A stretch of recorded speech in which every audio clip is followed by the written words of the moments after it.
Hi, and welcome to the Kitchen Table Podcast. If you're wondering about the new name, check out our update video. Today we're talking about the temporal tale of Tenet. Yes. Released September of 2020, directed by Christopher Nolan. I think we're both pretty big Christopher Nolan fans, right? Very much so. I gotta ask though. This isn't my favorite though. Okay, yeah, real quick. Chris saw Interstellar in theaters 3 times. I did. That is a 3-hour movie. Yeah. Once at the science. Oh, at the Omnimax? Yeah, with the big dome. Holy crap! I didn't realize I was there. Mhm.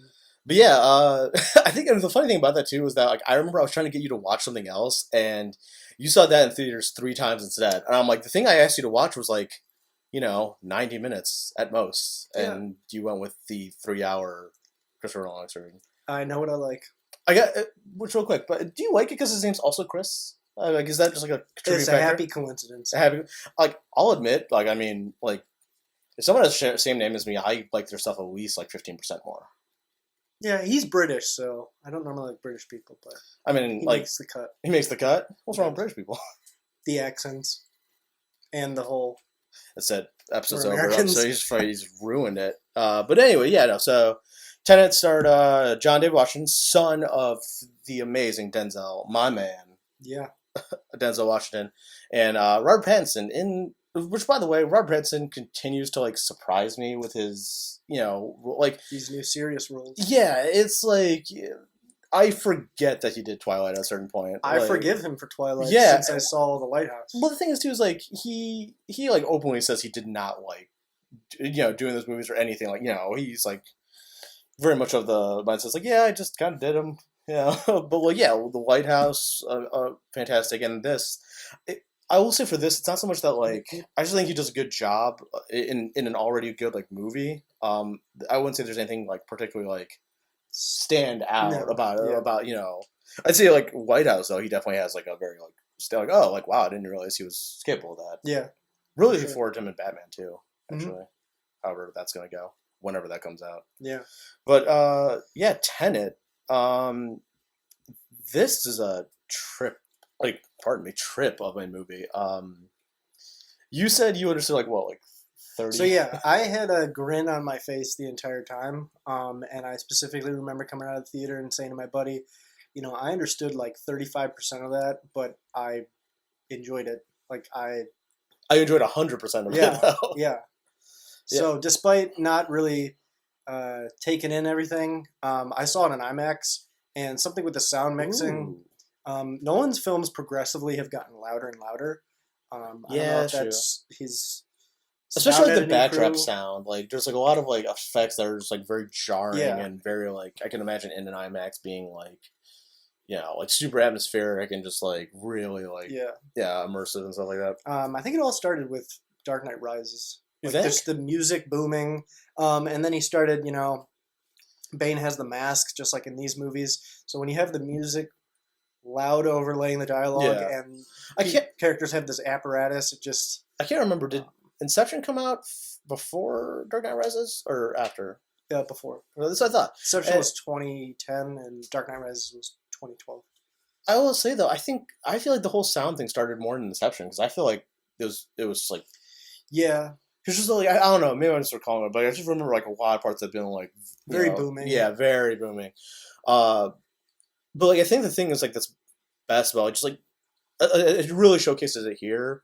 Which by this is not a review. This is us just talking. That we like I said, we both really like Christopher Nolan films in general, and I think a lot of it has to do with, at least for me, just the way that they're shot. There's a lot of stuff that's hey, that this thing's cool, but it also works in another medium. Whereas I feel Christopher Nolan movies are you need to watch that as a movie. They're just certain stuff that you're oh, that's cool. I'd like to read it as a comic book, or that'd be cool just listening to as an audiobook. But no, his stuff's very much I need to see this as a film. Yeah. I'd say it's as far as for my understanding though, I told him before, but if you haven't seen it, this might make sense to you. But it does this bell curve thing to me where it's it starts off pretty simple. You're okay, there's this time travel element, sure. And then a whole bunch of stuff happens in the middle. A lot of inversion of time and like there's showing like multiple characters, people showing multiple spots throughout time, and then it kind of just gets because when he told me that it ended that he understood like 35% of it, I'm like really because like I felt like I got it, and it's not like me trying to like boast or anything like that. I just felt that it got wrapped up in this really neat way. I'm like, oh yeah, so like Neil does this, and then the protagonist does this, and that's what happens. That's the storyline. Yeah. So I mean, I think I understood the overall arc of the story because, like you said, it did wrap up really well. Just the finer details of it, I didn't really understand. But I will say, with all of Christopher Nolan's movies, and what's always kind of attracting to me was the concepts behind the movie. So I think that in most of his movies, he does a really good well establishing in the beginning, you have this concept of inversion or inception, and in the beginning he shows you what that looks like. And they say in filmmaking and storytelling, show don't tell. Yeah. And I think the beginning it establishes it pretty well, and then like you said, it starts going up, amping up the weirdness and stuff. But yeah, the bell curve, that's a really good way of looking at it. Yeah. So what's other things like that really tripped you up from it? Like real like you're like, hey, like I still don't understand that to this day. Even like, and how many times have you seen it through now? Like probably like four, maybe 5. I've only watched like one because there was like the thing that like I watched it all the way, and then like you came over and then we like talked about it, but we like watched like chunks of it. Yeah. So like I saw it twice in theaters. No, I saw it 3 times in theaters. What tripped me up first viewing was I didn't really understand all the dialogue, especially in the beginning. So I didn't really understand what they're talking about, where everything's going. Trajectory of characters. The more that I watch, like motives or like their trajectory of actually like where in time. Oh, okay. actual temporal like trajectory. Yeah. So the more I watch breakdown videos of those, the more I read about it, the more I'm like finding more things that are interesting me. Do you feel that takes you out of it though? Like if you've got to watch like I understand like part of like good cinema is also like discussion, but I feel like at the same time like what's like too much of that? It's like, hey, I didn't like understand a good portion of the movie. Like, does that still make it a good movie? Like I mean, obviously we were both entertained by it, but like. I mean, I like things that are a little bit more. There's a little bit more below the surface. I know it's definitely not like one of my buddies said he took his girlfriend to go see it because they just were bored, and I'm like, that really isn't a movie. Yeah, that's not really like a popcorn flick that you just go in and you enjoy yourself and then you're out. But, I mean, I like it because I think that the more you watch it, the more you find something that is new about it or a better understanding of it. I will say that like it definitely had like for like discussion part, like because you were talking about like character like temporal trajectories. Like I had a couple issues like understanding first time with like motivations and like kind of like payoffs, like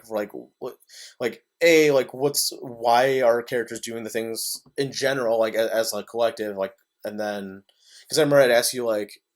There's by the way, there's gonna be spoilers in this. It came out in September. Like, I mean, sorry, it's February right now. You've had enough time, I think.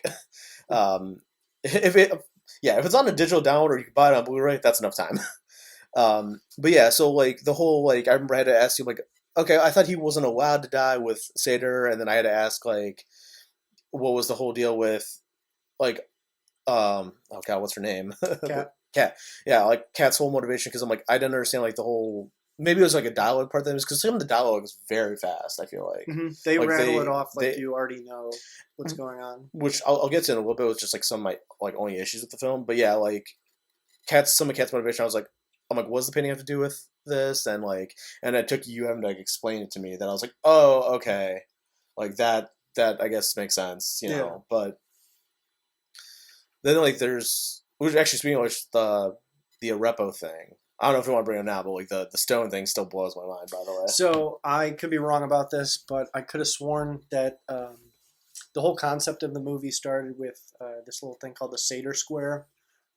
If you guys don't know what that is, just Google Seder Square, Wikipedia. I'll probably put one in post. Yeah. So actually, if you can pull it up, because I don't remember all of them. I mean, it's it's It's a Latin tablet yeah. that's been like they don't know if it's like some Banksy artist or whatever, but in ancient times, I think like Roman or Greek or whatever, um, written on sides of buildings and stuff, and it's a palin. It's got I think 4 or 5 Yeah, words. it's got Seder, Apero, Seder, Arepo, sorry, Seder, Arepo, um, Rhodas, and Tenet, and then Tenet, and then so, opera also. Like that's yeah. the thing. So each word is a palindrome.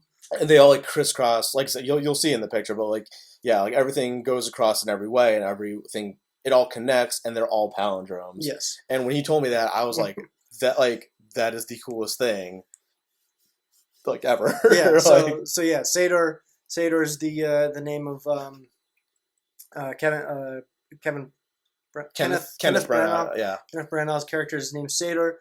His company is called Rhodas. The beginning starts at the opera. The guy who does the Goya painting, his name's Arepo, and then The name of the movie's Tenet. yeah, So movie's Tenet. yeah. So I think that was it's kind of cool, a little tidbit. He just kind of picked his characters off that a real life existing palindrome. Which like I've always kind of just loved in general. Like any time you have like a super fictitious setting and you manage to pull like some real life like although it's not, the only thing is like it's not mentioned in the movie, but no, like it's kind of like a meta. Yeah, if you just happen to know that, but like other like I brought this up to him earlier, where it was like you know like the pirate codes in Pirates of the Caribbean are based off real pirate codes. Like there is a Bartholomew who like contributed to these codes, so, like stuff like that. I'm like, oh, that's this weird overlap between like fact and fiction, or like manipulating history to form fit into your fiction has always been something cool to me. Yeah. Like the one thing that I remember I didn't understand super well was like how come she doesn't? Oh, maybe someone sees this and answer in the comments. Why Kat didn't need a mask when she was inverted was a thing that really kind of tripped me up. Yeah. Because everyone else needs to. Like when you go back through time and you're going against time, oxygen doesn't. It's like it doesn't interact with the membranes in your lungs. Properly. Yeah. And so there's a point where after she's been saved, and like the whole point, like and since the whole movie itself is a palindrome thing, is like when she sees her that's jumping off the boat or whatever. Like during that point, she's not wearing a mask at all. Like, yeah, and I'm like, but I guess she's not. My only thing I attribute to is that she's not. She like, because you get to go through these turnstiles to invert yourself through time, and the only way I could think to do it is that you went through another she went through another turnstile to go forward in time, because like they went like this way, turnstile, back this way. So now she's like going. She's like in the past, but she's propelling through time forward. But also the guy driving the boat that's helping her, he's not wearing a mask either. But I think also he's like from that time. No. He's also from the thing. Yeah. I thought he was already I thought he was already like just working in that time part, but no. Yeah. So if anyone can answer that, I don't have a specific answer, unless I would definitely agree with where you're going like with the double turnstile thing. Yeah, double turnstile. To me, but by the way, like is the like I think overall it's one of the coolest ways that I've seen like time travel done. It's not just like a wormhole thing. It's like you are actively going against like the grain of a timeline. It's not just like because you know most fiction things it's usually like you're zapped. Yeah, here to here. You go 88 miles an hour. You see some serious shit. And, yeah, right. The other thing I liked was, you know, I mean, it's supposed to be based. Christopher Nolan said he wanted to make like a little Bond film. I mean, I wouldn't say the characters are as enjoyable as a Bond film, but I liked how the Doomsday, the world-ending thing, is the fact that Sador or these people in the future want to reverse time, whereas things would just start breaking down. Yeah, the entropy of the world will reverse, and it's actually a very, very comic booky kind of plot when you think about it. Like it's like like these crazy people from the future think that by like, or almost like also oh God, what's his name? Chuck. I've never known how to pronounce it. The guy that wrote Fight Club. Oh, Chuck. Yeah, I know. Yeah. Chuck Is it Palahniuk? I'm gonna feel real dumb if I say Palahniuk. It's wrong. I have not the guy decided. who wrote Fight Club. The guy who wrote Fight Club. But like like that idea that kind of crazy thought that's like, oh yeah, if like you blow up all the credit buildings, like then the debt goes back to zero. So it's like the same as like, well, if we erase all this and he dies, then the past, then there's like the whole like grandfather paradox thing. Do you subscribe to, speaking of like kind of grandfather paradoxes, like do you subscribe to the whole Neil is Max fan theory thing? I do. I just think that, especially the way that kid looked, I mean, like he had blonde hair, and then just the fact that I think it makes a better payoff at the end when he says, we've been friends for a very long time, and this is the end of a good friendship, knowing that he's going to die. The other thing was, I'll come back to it. No, I was going to say like the actually, like, when we watched the one video recently, it really kind of, but I wasn't on board with it because I feel like I felt like for whatever reason that's too much. That's kind of like, like when a movie tries too hard to give you an Easter egg or something like that, or tries too hard to be like clean and connect every single thing, or like, it's kind of like when you watch like like if you watch a sitcom that has equal number male and female cast members, it's like, well, like they all have to be a couple. It's like, and like that doesn't seem real. So like at first I wasn't on board with it. Do you think it makes it less enjoyable? I wouldn't say less enjoyable. It just felt too on the nose, I guess. But I will say after watching a couple of the other videos, the idea, like, and now that you said the whole like we've been friends for a long time thing, the whole like payoff of like, but yeah, John Davis' character just called the protagonist. We never get a name, but like the whole idea of the protagonist just kind of like keeping an eye on Kat as like per the end of like our chronology of the film, makes sense in that like, oh, then he goes from just being like, oh, we're just friends. It kind of actually is more of like a surrogate or like stepdad. Like not that like him and Kat are like romantically involved, but like it's just like this whole like, hey, we've had this sort of like mentorship thing since like you've looked out for my mom and you looked out for me. Yeah. And like you've always kind of been around. So then like when you tie it that way, it blends itself better together for me. I think when they're getting to know each other, Neil says, he asks him, would you ever hold a woman hostage? And I think he says no, or depending on the circumstances or something. Pretty sure he just says no. Yeah, okay. And then he says, would you ever hold a child hostage? And I think that just shows, like, his actual dad, Sador, was holding his mom hostage. Oh, that's true. Wow, I didn't really think about that. Yeah.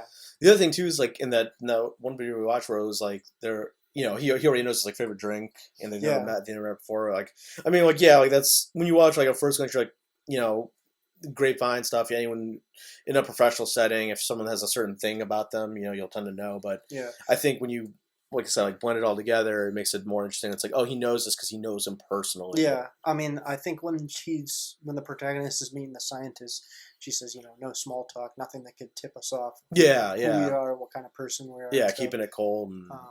the other thing, do you subscribe to the theory that the woman that's showing the protagonist, how entropy works, the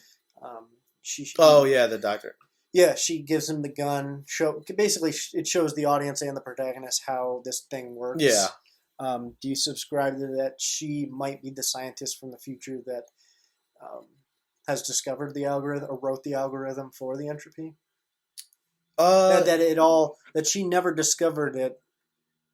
That she had to make it to discover it. To go See, back that's in time. that's one of those weird. So we talked about that too, where it was like, for the universe, like, weirdly enough, yes, but I'm not like, if someone told me no, that's like, if Christopher Nolan was like, hey, no, that's not it, I wouldn't be like upset about it. I'm like, okay, yeah, she's just another character, because like they purposely kept stuff cold and vague, and so I'm like, okay, fine, you're just a person who works this. But I think that would, for whatever reason, I couldn't tell you why, that to me is not too on the nose. But with that said, the whole like grandfather paradox thing, sometimes it does, like, I will say it'll detract from a character for me. Like when they did the Star Trek reboot, and like Spock shows Scotty the algorithm to like, I think it's like, to, because they're trying to get on the Enterprise, and it's like, oh, you can't warp on, you can't you can't tell what's a good. Oh my God, what's the word for it? Beam. You can't beam onto something that's moving at light speed, at warp speed, because he's like, it's like he's trying to hit something like two like small things going at light speed very fast, and you can't do that. And then like Spock shows him an algorithm to do it, and he goes, "Oh, like how? Like where'd you come up with it?" He's like, "I didn't. You did." And to me, that causes a problem because then, like, in one timeline, Scotty was smart enough to create this thing in the first place, so like he's technically capable, yes. So now he's taking away whatever process he would have had. Yeah, had to make. That. Yeah, like granted, like on one hand, it makes it sooner, but to me, it really is like, no, someone just gave you the formula, even if it was you that made it in the first place. It sort of takes away Scotty's like some of his intelligence, because it's like now he's using this, like, granted he came up with it, but he didn't have to go through the strides to learn it to come up with it. And so it's like if that is the doctor, then it's like when you get into that paradox stuff where it's like, I don't know, maybe I don't know, like I want to see the trials and tribulations of like how you discover something like that, and instead of just like, oh, like I made it, so therefore I learned it and came back to teach it to myself. Like so like that kind of leads into like, what are some glaring issues you think for like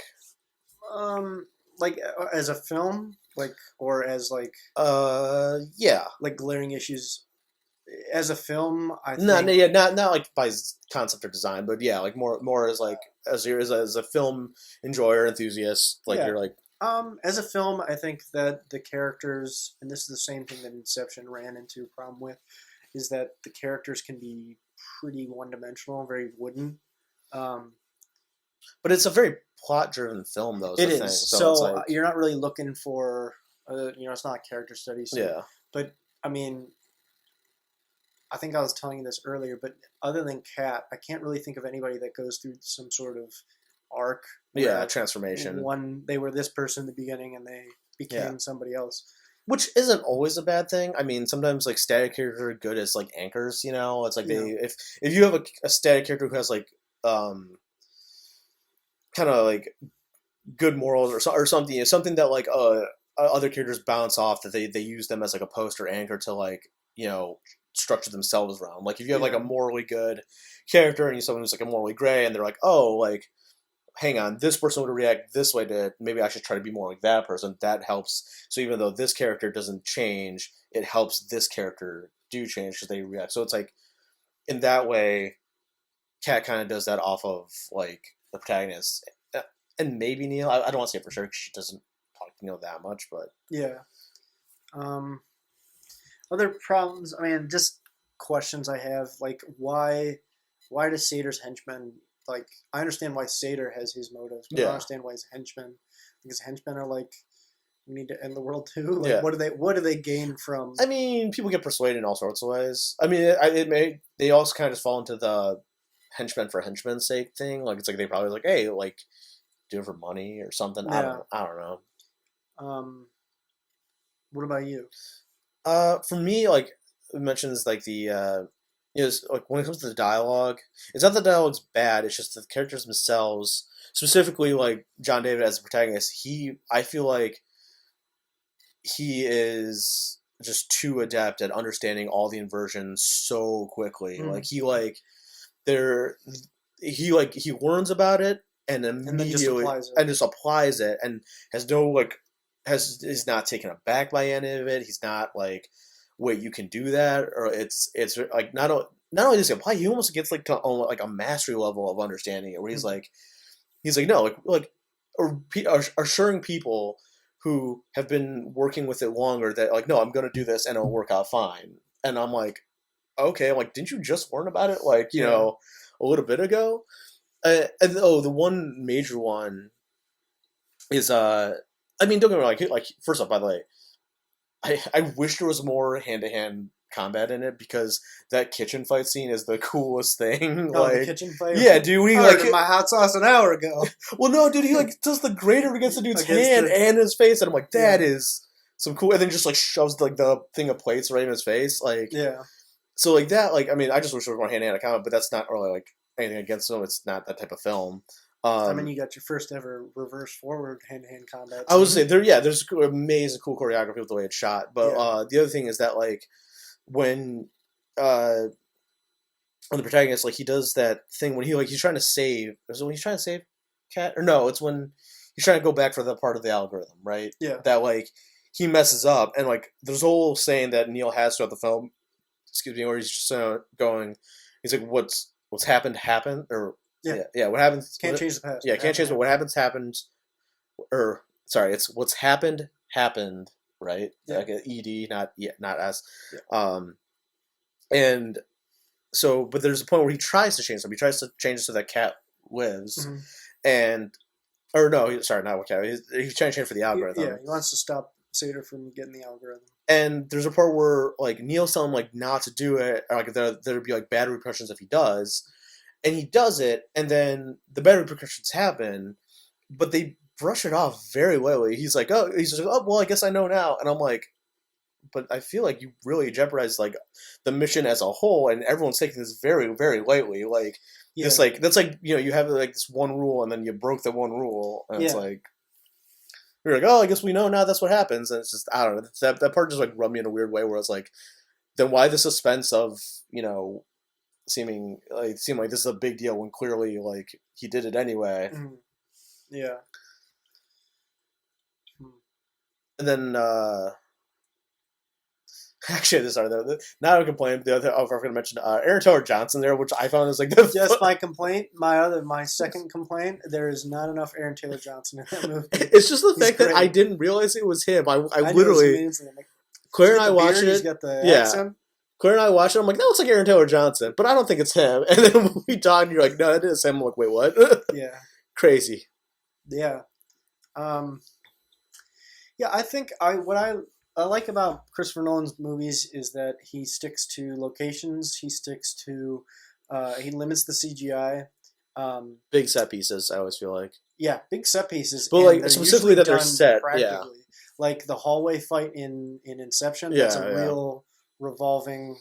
Yeah, watch actually some. I watched a little bit, I think, behind the scenes stuff where them trying to film some of the like, obviously some of the inverted stuff's definitely like CG, but there's like weird ones like. Is it something? I gotta watch it because I think is it something with the way he cuts? To achieve the inversion effect. Yeah, but there's also, I think there was definitely scenes where I think some people were like running backwards. I think like the airport thing. Yeah. I think. Or does he film them running backwards? Then he overlays the person reversing that film. I think so. I think film it's something real tricky and real tricky edits. But it's like the thing that's like fascinating about it is that it's like it's just uncanny enough is the thing. It's like if you're if you're focusing on the main character, like if you're focusing on like the people like in the foreground. You won't really realize how trippy it is until like you like look at past your eyes. You're like, oh, that person's moving in reverse, or like that liquid is going up the tube. And you're like, because if you're focusing just like on the stuff that's the characters you're focusing on, then it's like, yeah, they're just running, they're running forward, whatever. But then like you get to stuff like, like I said, like the gold bar shopping, explosions, fire coming down, water going up, puddles undoing themselves, and stuff like that. A building. The best part of the movie. And I'll ask you your best part in a second. Yeah. When they fire the rocket into the building. Oh, but then the one part reverses, the other part goes forward, and the whole thing collapses. Like, was that one dude that got sucked into the building? He gets like. Yeah. He gets like. I don't know what kind of existence. Is he just like stuck in the wall? Well, he's stuck in the loop. Like. No, but I thought. Was Neil in that building and then got out? Or was he that? No. Okay. They're firing. I think they.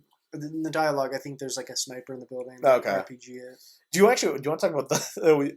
I didn't realize. I vaguely realized it, but the whole there's like 3 Neils at the end sequence because I don't feel like people are gonna like.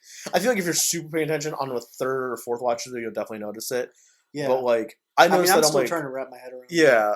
Is there 4 or 3? I think there's 3. There's an already dead Neil. Okay. Yeah. There's one that needs to unlock the door and stand in front. Mm-hmm. Then there's one that has to be able to. There's one that tries to stop them from running into the. They're driving the truck. Yeah. Okay. Well, wasn't he already in a Jeep or whatever, and he's trying to like. Or no, that's the. That was the protagonist. Yeah. Tyler Johnson. Yeah. I'm still wrapping my head around. Yeah, it's like, but then it's like at the end of the movie, one of the ones we've been focusing on. He says he has to go back because there's the one that dies, so he has to be the one that dies, right? Like he has to go back, and then that messed me up a little bit because I'm like, wait, what? Yeah. But then, like I said, it ties it off in that boat where he's like, oh yeah, we've been friends for a long time, and if he is Max, he's like, you never told me who recruited you, and he's like, I guess so now it's you. Yeah. Yeah. But I mean, yeah, overall, it's a fun watch. I definitely want to watch it again, and I'm actually just like overall looking forward to like seeing more of John David and stuff, just because I thought like I don't know, I'm weird when I see like certain like character types, and like I expect that like he's like his line delivery is like clever and funny in the movie. There's a lot of parts where he like really talks himself out of situations before he has to like get violent with any of it. Yeah. I would say though, actually, the favorite bit is like like I said, some of the fight choreography, like when he's fighting against himself, and when it shows it both ways, like for him, the inverted him fighting, and like you see the same fight but in reverse and from the other perspective. I just thought it was too cool because it's something that's real cool about seeing like the bullet go back into the gun, right? Like there's still the concussion. Well, there's the reverse of the blast. Yeah. And it's the thing too. They also. Which is like, man, I don't want to think, I don't ever want to think about getting shot in the first place, but like, they're like, you don't ever want to be hit by a bullet going like inverse or whatever, because it really messes you up. And I'm like, that sounds terrifying. I don't want I don't want a bullet going back into a gun after going through me. I think the other thing is the radiation that the reversing. Oh, radiation of it. Okay, that's what it is about the inversion. Didn't they mention there's a lot of, I'm not a physicist by any means, but there's a lot of radiation with the fact that these bullets have their entropy reversed. Mm-hmm. So that was the thing with Kat. When she gets hit, she got hit by a reverse bullet. She got hit by a reverse bullet, so she's got not just the bullet injuries, but the radiation that's inside her. Well, yeah, sorry, just looping your mind around it. It was like, it's rough. Enjoyable rough. Yeah. It wasn't my favorite Christopher Nolan movie, but what is your favorite? Was my favorite. I would have to say, I think The Prestige is a damn near perfect movie. I've actually never seen The Prestige. Isn't that one of his first ones? No. No? No, his first one. First one was The Following. It's a short. No, but I'm not like the first, but like what's Memento would be his first big. Oh yeah, never saw Memento with, either. What's his name? I know it's he's the bad guy from Iron Man 3. Oh, wait, which bad guy? Like the real bad guy, or the real bad guy? Yeah, that's a good point. Guy Pearce. Yes. Yeah, young Guy Pearce. I cannot tell you that dude's filmography. I know the name, but I've never. Aside from Iron Man 3, which is sad that I like. But I don't know. I still really like Inception. It's been a while. I actually meant to watch it. I was thinking about watching it again recently, but I don't know. Some part like always trips me up because I think about like going, the deep dream world levels, and I'm like, that just seems like chaos and never coming out of it. And then I don't know. And then obviously, actually real quick, a little off Tenet talk there, but like, do you like if you're thinking like Christopher Nolan's like filmography into account, like, do you kind of rank Batman stuff like separate because it's Batman? So if you're like, okay, like there's like Christopher Nolan and there's Christopher Nolan Batman, and it's like this like. No, actually. No. Because I would say this is gonna be controversial. I know I said The Prestige was my favorite, but I think The Dark Knight would be my favorite. Yeah. Does it seem cliche to make Dark Knight favorite though? Because like I really like Dark Knight too, but it's really good. Yeah. Like I can't say. None of us can say anything more that's already been said about The Dark Knight, but it's just I mean, maybe we could do a video on just like talking about Dark Knight, or just like the Dark Nolan trilogy. I don't know, but like it. Yeah, like I saw like Dark Knight in theaters 3 times, and it was just one of those things like it enamored me. Like I was just like start to finish, I'm entertained, and that's kind of how it was with Tenet too. Just in general, where I'm like, I may not understand everything in the middle, but I am having a good time regardless. And that's okay. Yeah, I mean, The Dark Knight is probably the reason why a lot of people know Christopher Nolan's name. I don't think before that he was really like a household.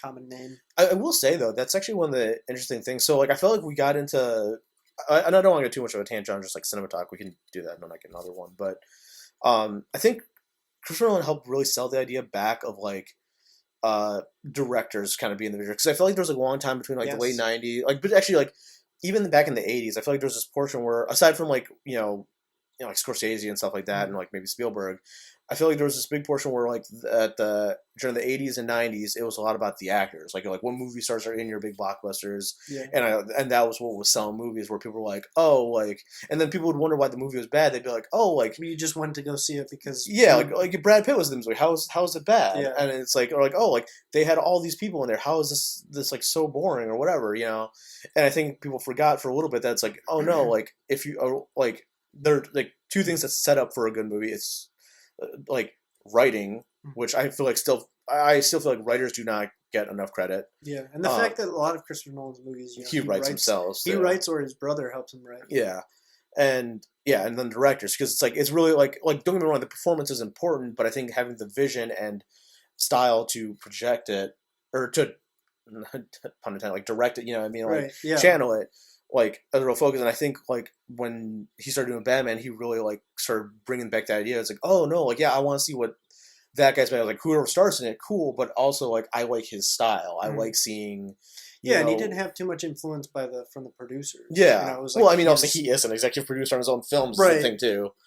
But like, yeah, it's selling that idea back. Actually, which by the way, like kind of going back with the writers thing too. Like that's why I usually like any of the movies you've seen probably in the past like 5 to 10 years that have like really like witty writing, like more comedy stuff. Like I guarantee you, a bunch of them have been by like Phil Lord and Chris Miller. Like really? Yeah, like there's like a Lego Movie, Cloudy with a Chance of Meatballs.